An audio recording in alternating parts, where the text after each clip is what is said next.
Sadhguru Jagi Vasudev is a realized master, mystic, and yogi. He has shown the way for people to attain to their natural joy and to live life with experience from one's own inner nature. His presence is filled with grace and compassion.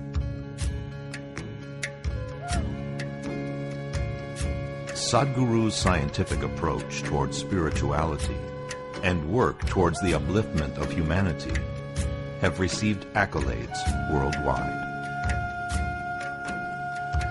The words that come from him in intensity and utmost clarity, from his deep understanding and wisdom, can change the very core of the being.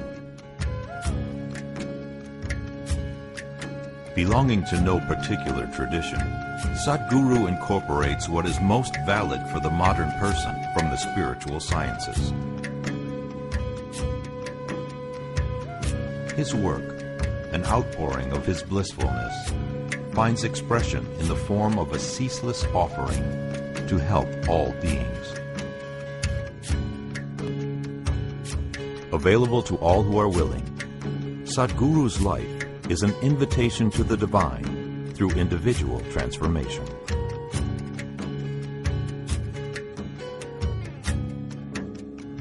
Welcome to the silent revolution of self-realization.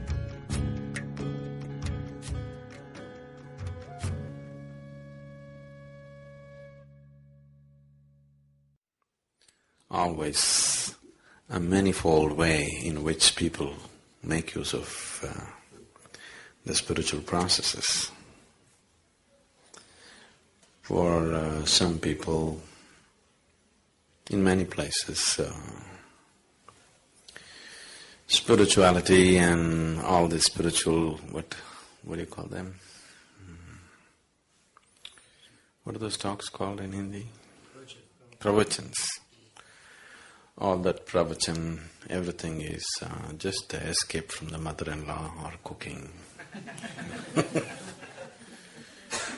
For some, it's an intellectual entertainment. For some, they're seeking to learn something.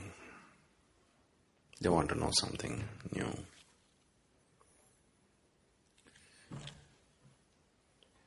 A few people are wanting to, bring about some changes in their life. They want to become a little more peaceful, a little more loving, a little more something else. Some change they want in their life. Some people are looking for transformation. You know the difference between change and transformation? Transformation means nothing of the old should remain. Change means improvement, self-improvement, or transformation, or some people just really wanting to get lost into it, dissolve into it.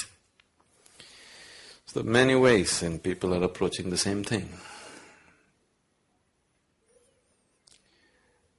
It's which is the best way? I wouldn't say which is the best way, because according to each person's needs, that's how they seek.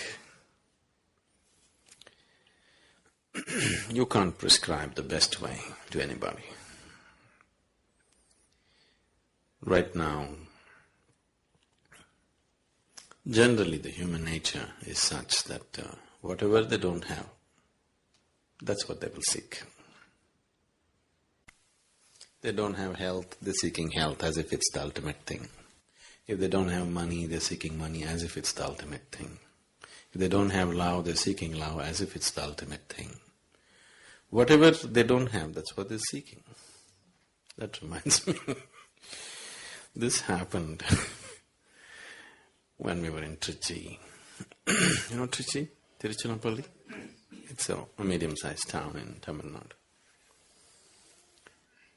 In high school, the teacher came and asked the students, 8th or 9th standard children, if God appears in front of you, and gives you a boon, what will you ask?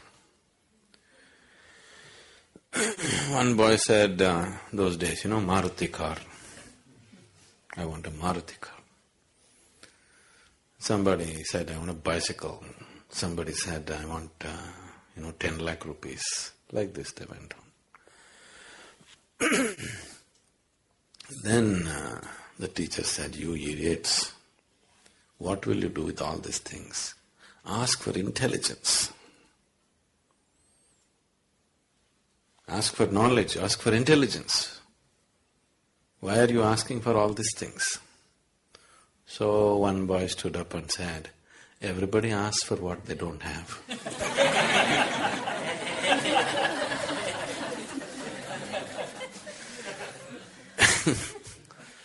So, everybody's seeking what they don't have, isn't it? Now if you go by this, when a human being goes by this process of asking for what he doesn't have, then it's an endless process. Because what is it that you have? What you have is so little. If you go on asking for what you don't have, you need 1,000 years and still you will be nowhere. If you start seeking the next thing that you don't have, it's an endless process, self-defeating process, isn't it? It seems to be taking you somewhere, but it doesn't take you anywhere. So, what is this about? If you don't seek, if there is no seeking, you don't go anywhere, Why would you go to any place if there's nothing to seek? Because that's the very basis of your activity, desiring and going after it, isn't it? The objects of desire may change and people may think one object is better than the other, but it's not so. Whether you're seeking money or home or intelligence or knowledge or God or this or that, desire is desire,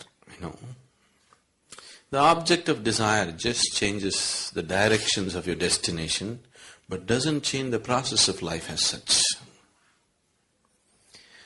And the essence of life is in its process, isn't it? Where you got in the end is not the point really. In many ways, right now, the essence of life is how you're experiencing it right now. So, one's quality of life, if we are changing or if you're wanting to experience life in a little better way or in a much better way, whatever, changing the objects of desire is not going to make so much of a difference. It's the way we handle the process which is going to make the difference. But even if life becomes a very pleasant and beautiful experience, it has to happen for every human being. But even if it happens, still you will see there is something within you which doesn't want to settle for just joyful life either. You're very happy, and after some time, even that doesn't seem to be enough. Because happiness is missing, right now the whole life seems to be pursuit of happiness. If you're joyful, then you will see it's not enough.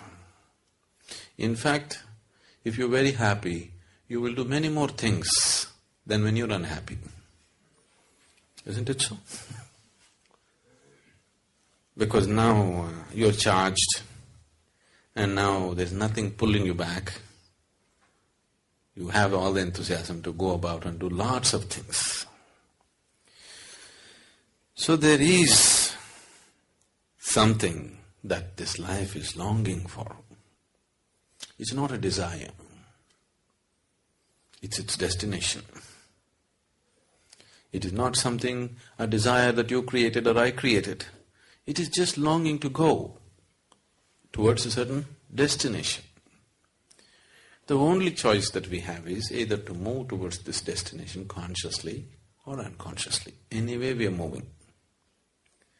Whether to go towards it consciously or unconsciously. If we are dragged towards something unconsciously, even if we are dragged towards heaven, we will suffer the dragging, isn't it? Yes? Now we grab you and we'll drag you out. You don't know where you're being dragged. You will suffer this. We will take you and put you on a beautiful beach.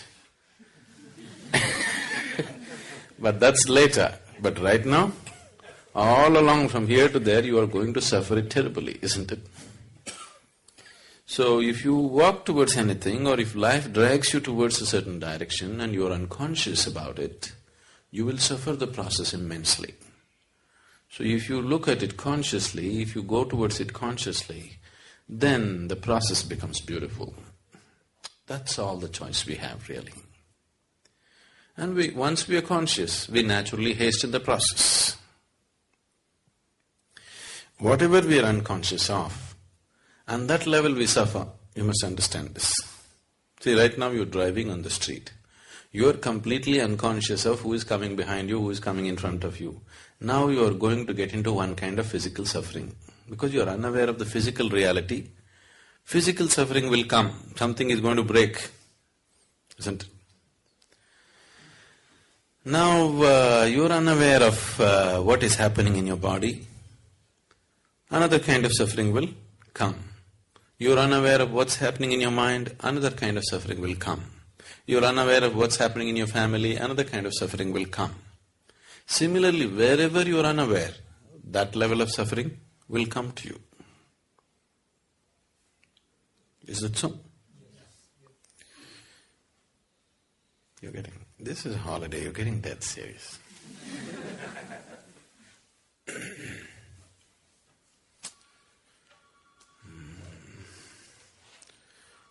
Once a pirate… a pirate walked into the bar. The bartender knew him from long ago. He's seen him just the previous year and now he has come back after his expeditions. He looked at him and said, "Hey, what happened to you? You look terrible." The pirate said, "No, I'm just feeling just about fine." Then the bartender said, "But what happened to your leg? Why the wooden leg?"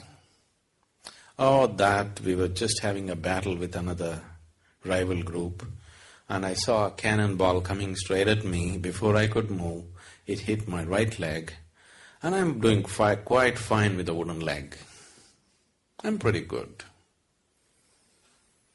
And the bartender said, "What about the hook? He said, left hand you have a hook. What happened to that?" "Oh, we were just having a sword fight for fun and my left hand got chopped off. But I'm doing quite fine with this hook." In fact, it's more useful than the hand. Then he asked, "What about the eye patch? You lost one eye. What happened?" "Oh, that I was just looking up at the sky and a bird poop fell into my eyes." Oh, come on. Who ever heard of anybody losing their eyes for bird poop? How would you lose your eyes for bird poop? No, that was the first day I had my hook on.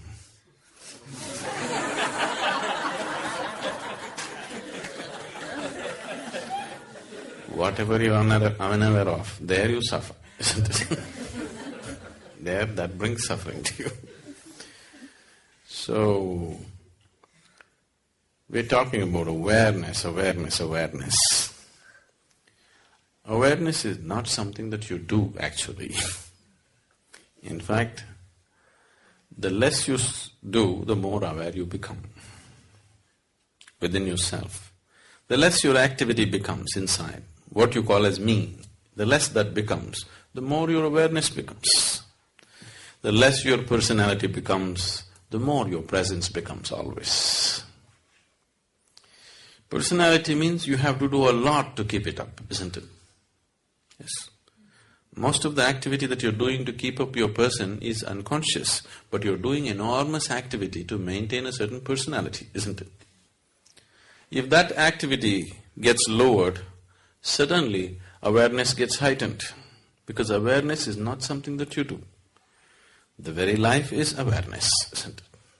The very basis of life is awareness. You know that you're alive only because you're aware, isn't it? If all awareness disappears, at least on this level, we can call it death.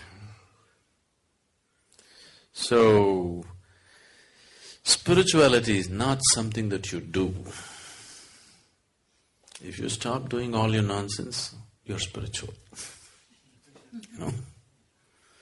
Unnecessary nonsense if you stop, spirituality is, it's not something that you have to do and make it happen or create it. It's not so. But still, why? If that is so, why am I doing my pranayam in the morning? Oh! Even in a resort they made us do it.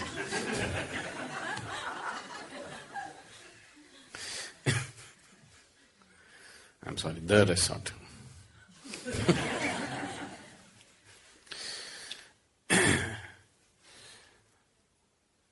That's because there is no breaks in your activity. What you do within yourself, you have no breaks on it. So, we are creating a certain physical, mental and energy situation where everything gets diverted from your activity. Slowly, the practice establishes a situation where the life energies raise to a certain pitch and intensity that slowly the activity becomes insignificant. It's still there. It's still happening. You've seen this in Shunya meditation, you just said. Activity is still happening, but it's insignificant. The same activity which was so significant has become insignificant. We have not stopped it. We have not done anything to hold it down. But somehow it has become not so important. You see this happening? When you just sit and meditate in Shunya, everything is happening, but it's no more important. It's lost its significance. It's lost its impact upon you. It's lost its influence upon you. It doesn't mold you anymore. All the activity of the mind stops molding you. You are no more being molded by that activity. This whole distortion that we have done to life in the form of creating our person. See, when you create your personality, because it's created mostly unconsciously, just a small part of it may be conscious, the rest of it is all unconscious, isn't it? When you create your personality, somewhere, in one way, it means somewhere you thought Creator has not done a good enough job on you, isn't it? If it needs improvement, definitely He did not do a good enough job on you, isn't it so? So why would you feel that such a grand creation is not good enough? Something that's so enormous and fantastic is not good enough. Why?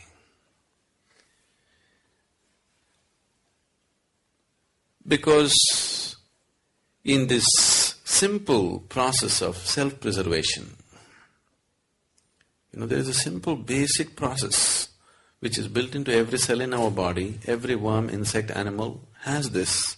We also have it. This simple process of self-preservation, we don't know where to contain it. It has just spread itself into everything. Because it spread itself into everything, you have to create a small person of yourself who will defend himself all the time. As we have been looking at in the programs, the only thing that needs preservation is your physical body. Your personality, we must maul it every day. It should be okay, isn't it? If every day if you can make mincemeat out of your personality, you could create another one tomorrow morning, isn't it? Isn't it so? We've been trying to do that gently, because if I go very hard at it, you'll run away. Gently, step by step, we're trying to make mincemeat out of your personality so that it becomes a flexible aspect. You cannot live without a personality. You need one to exist here, to go about in the world, do your work, manage things. But if it's a flexible thing, that in different places, as it is necessary for the situation, you can put on the right kind of personality, then it would be fine. But right now, it is like a rock, it sits on you all the time. Anything that doesn't fit into its ambit, it makes you suffer, isn't it? Who drew this caricature that you call as myself? Definitely yourself, but influenced by so many people around you. You know, you're 15, 16, you go and watch a Amitabh Bachchan movie, you come home and try to walk like him unconsciously.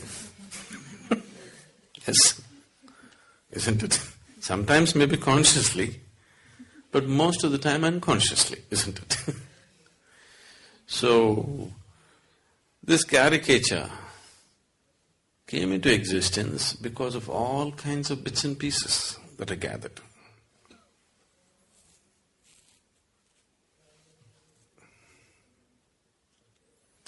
It happened when we were in school. There was a boy who was studying with me who had an excellent hand, he could just sketch anybody with whatever kind of distortion he wanted. So, there was one very hated geography teacher.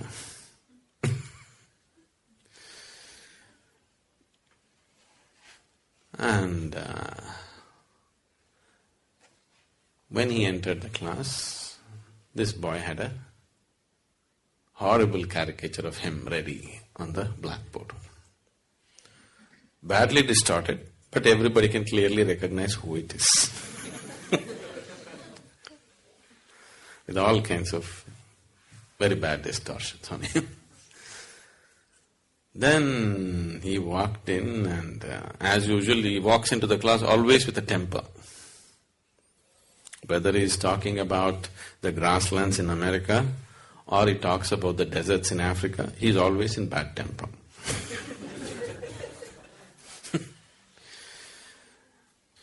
The moment he saw, he just… one thing he was angry, another thing he was somehow hit by the whole thing, the distortions. Then he asked, who is responsible for this terrible atrocity? As usual, everybody is suddenly interested in geography, very studious and…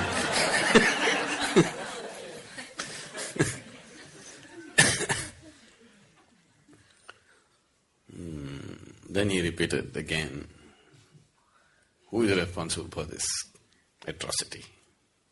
He thinks it's an atrocity. We thought it was an appropriate thing. Then somebody made up their mind and stood up and said, we really don't know, but it should be his parents.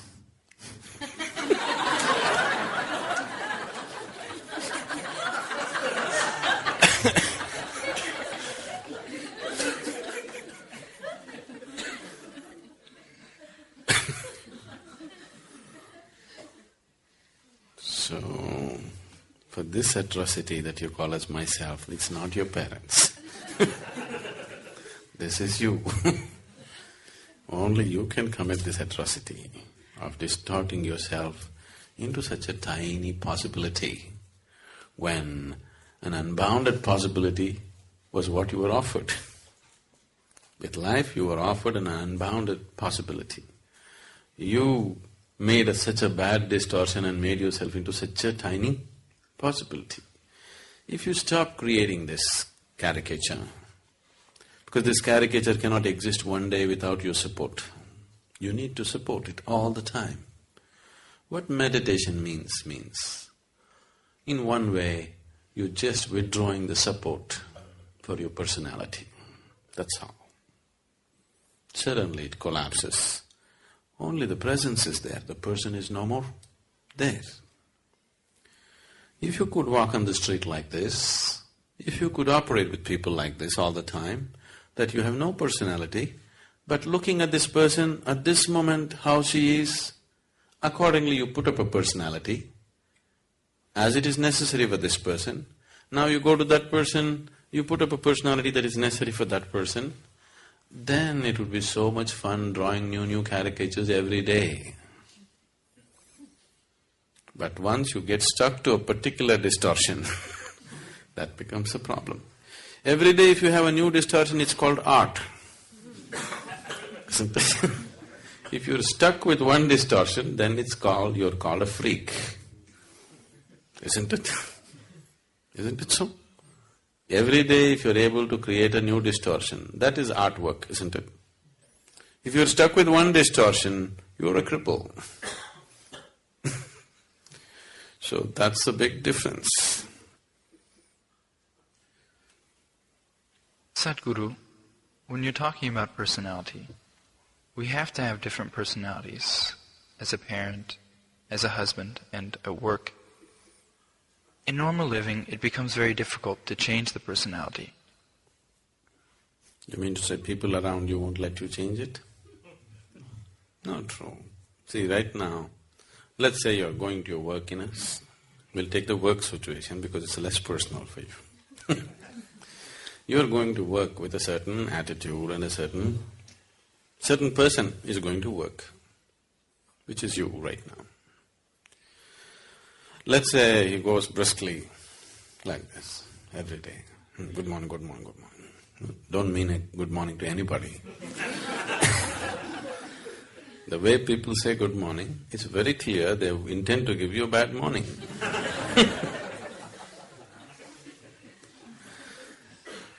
So, suppose you are going like this. Tomorrow morning, if you go, really say good morning to people and smile at them and maybe hold their hand and ask some personal question, talk to them and go in, maybe you'll waste 5-10 minutes going into your office. But if people around you are happy, you'll have a lot of extra time on your hands because they'll run around and do things better. Isn't it? If you have people who are sitting there with a grouse, then, they will make your life miserable in so many ways. Not one way. You have to live with them. But these people have a grouse against you. They are going to make your life so bad, isn't it? Now, can I change my personality every day? Won't it confuse people? Not at all. They would enjoy you most. Isn't it so?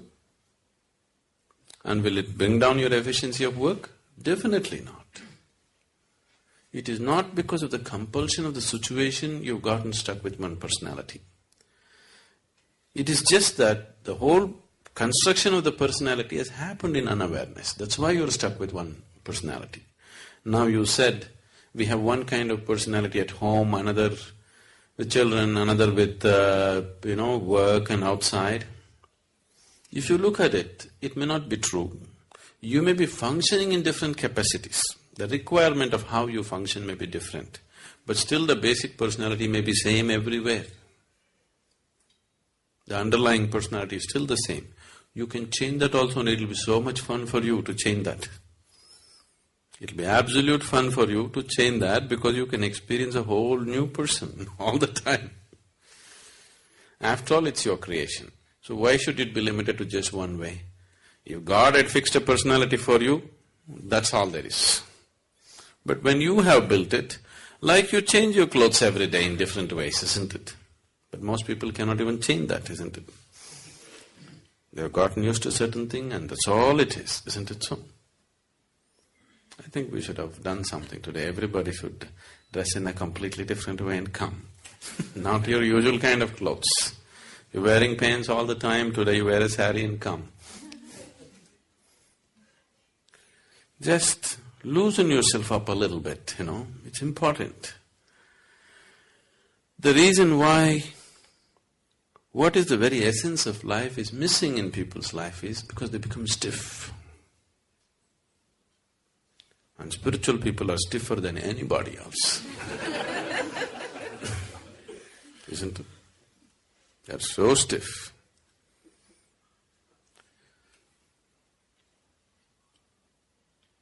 Still doesn't answer your question. There can be changes in the behavior, but your personality remains the same. It remains the same. That's what I'm saying. You're stuck to one personality. It's just the actions are different because the situations are different. But the person is same, isn't it? So the person is same because what your personality is has become you. You're completely identified with it. There is no distinction between you and your personality, isn't it? You have become that. The mask has gotten stuck to your face now. You can't take away the mask. If this mask has to come off, we need something to loosen the glue which has gotten stuck to this. It is identity. So now we are creating various situations where your identity dissolves in a certain way. Meditation or any kind of yoga practice, whatever it is, just to loosen the identities so that there's a little more flexibility about it. Maybe the whole of it has not come off, but at least you can adjust it a little bit. So mask being totally stuck, at least little you are able to take a breather. That much break it is giving you. But if you work a little more with this, you can take it and keep it off. Now, people, when they come to advanced programs, 3 days or 7 days they're in Samyama or Bhavaspandana. The person that you are, you'll just simply forget who you are. You don't know who you are. It'll become like that because the situation created is so intense and so different. Everything that you know as normal is broken. After some time, you don't know who is here. After the program is over and you come back, you just wonder, is it me who went through all that? Most people can't believe that they actually went through Samyama and came. Simply because it's created like that, the whole situation. Not only the meditation process, the situation also is created in such a way that it doesn't assist your personality in any way. The whole thing is to take off all the supports, because your personality cannot exist for a moment without your support. If you involve yourself in any intense activity, it could loosen up a little bit. But that is haphazard. For example, let's say you go and play a game. Those moments of total involvement, you may lose your personality. But that is a haphazard way of attempting it. Now we are looking at how to approach it scientifically, how to dismantle all the scaffolding that is holding it up. If you have noticed this, people who are very, very committed and enjoying the process of working, they always have more flexible personalities than people who are working towards a goal. Is it so? Have you noticed this? Because just the involvement with the work, total involvement, those moments the personality becomes little loose. But people who are working towards a goal, that they want this to happen, those people have strong personalities always. The fundamental basis for your personality, the building blocks for your personality is likes and dislikes. I like this, I don't like this. A complex system of likes and dislikes is what your personality is, isn't it? See, what's the difference between you and the next person? Your likes and dislikes are different, isn't it? Now, the basis of yoga is just this, to help you beyond these likes and dislikes. Whether we're talking responsibility or inevitability or whatever else we're talking, fundamentally it is to destroy the process of like and dislike. See, existing in the world with likes and dislikes is a very foolish way to exist. But unfortunately, the logical mind thinks, I'll do what I like, this is my freedom. The very basis of your bondage is in your likes and dislikes. But your mind makes you believe doing what you like is your freedom. Isn't it? All the time, everywhere in the world, people believe doing what I like is freedom. Please look at it carefully. The very fundamental basis of your bondage is in like and dislike. To operate sensibly here, even in the physical realm I'm saying, even to operate with your work or family, whatever, Likes and dislikes make you do stupid things. I like this person, I don't like this person. Now, I cannot function from what is needed in this moment, isn't it? Isn't it so? Now, I don't like this person. Even if this person is doing something wonderful, I cannot see it anymore. Do you see this happening to yourself? I like this person. Even if they're doing terrible things, I cannot see it anymore. Isn't it so?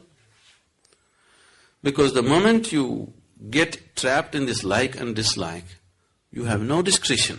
You lost your discretion. Your intelligence is forsaken. Your awareness is simply impossible once you get trapped in likes and dislikes.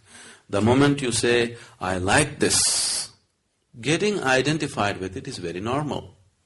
It's a natural process.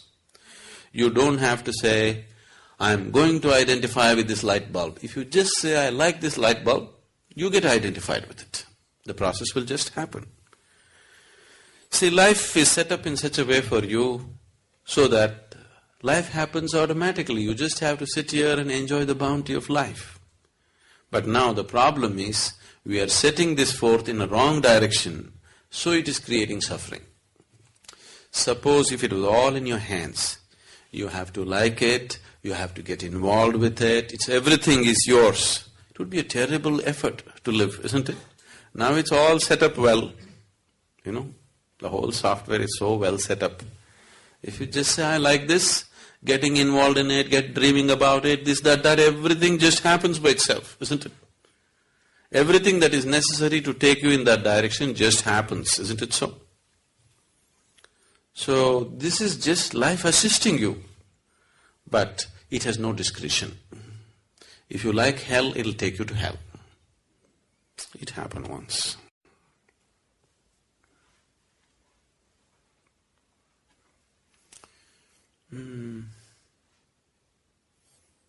What do you call a person who hires people in a corporation or whatever? HR? Okay. The HR director in a corporation died and went to heaven. There, Saint Peter said, see, because you are the first HR person to come to heaven, we will give you a choice. If you want, you can stay in heaven because you got the passport. But before you go to heaven, if you want, you can have a view of hell. If you wish to stay there, you can also stay there. This is a lady HR person. She said, no, why would I want to go to hell? I want to go to heaven.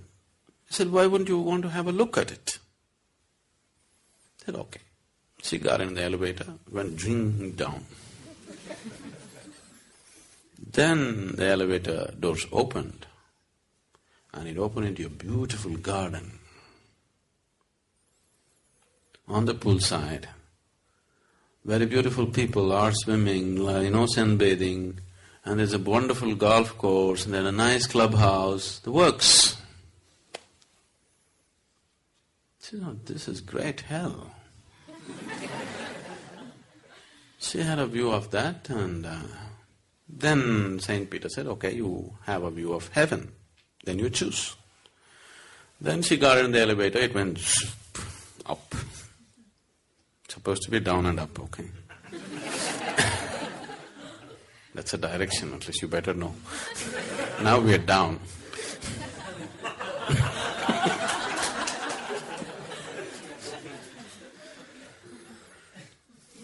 So, there they opened the doors, and then she saw lots of clouds, people just floating in the clouds, playing harp and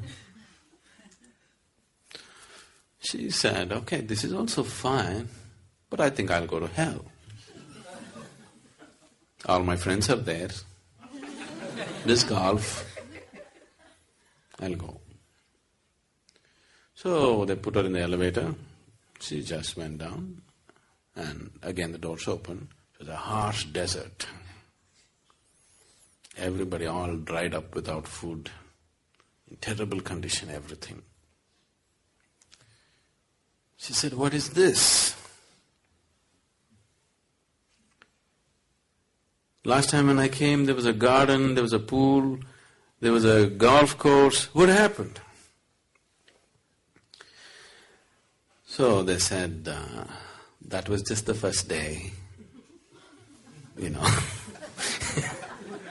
Now you're staff.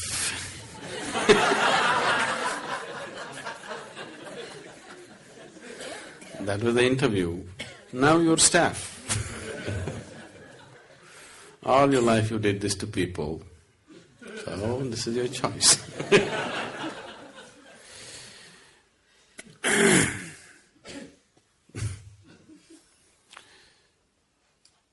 Your personality.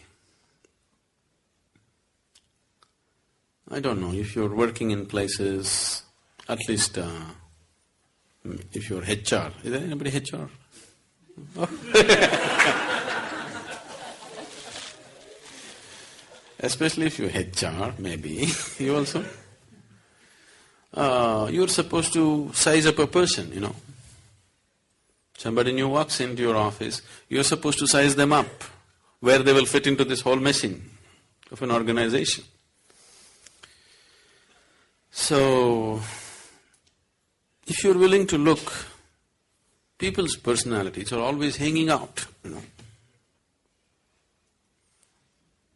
They need not say anything, they need not do anything. If you just look at them properly, the very way they stand, sit, you don't need any great yogic intuition.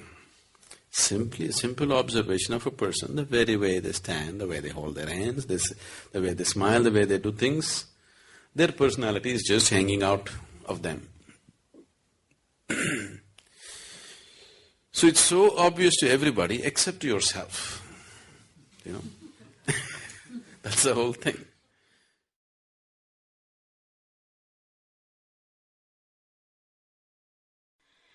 You are my perfect mirror, you show me what I'm not. In the endless pit of what once was me, layer and layer you peel off me. The pain it is, but the joy it brings. So thank you for showing me what I'm not, for showing me